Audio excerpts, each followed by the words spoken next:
Once upon a time, in a place called California, there was a boy named Steve Jobs who absolutely loved to figure out how things worked.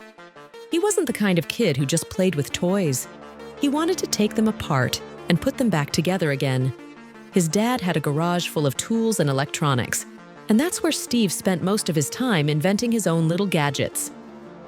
When Steve grew older, he met a brilliant friend named Steve Wozniak, who was just as crazy about computers as he was.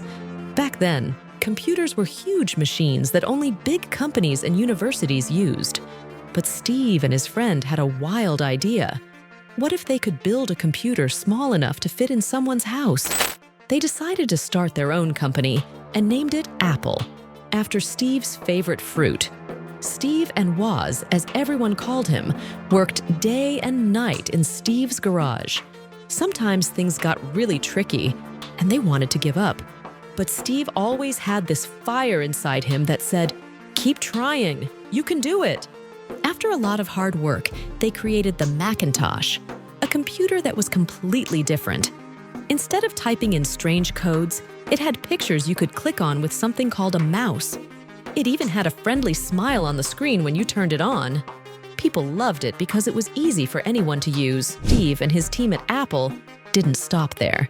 They invented the iPod, a tiny device that could hold all your favorite songs, and then the iPhone, which put a computer, a phone, and even a camera right in your pocket.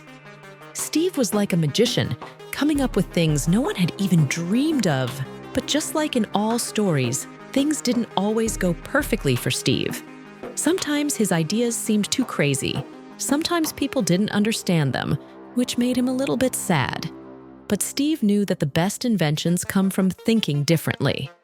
Steve Jobs believed that technology shouldn't just work amazingly, it should also be beautiful. That's why iPhones are so shiny and MacBooks are so sleek. He wanted everyone to feel like they were holding something special, not just a machine. Even though Steve Jobs isn't with us anymore, his incredible ideas and inventions changed the way we live, play, and connect with each other. His story teaches us that it's okay to be curious, to dream big, and to never, ever give up on the things that make your heart jump with excitement.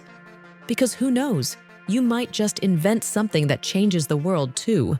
Share your view on the lessons learned from this story in the comments section.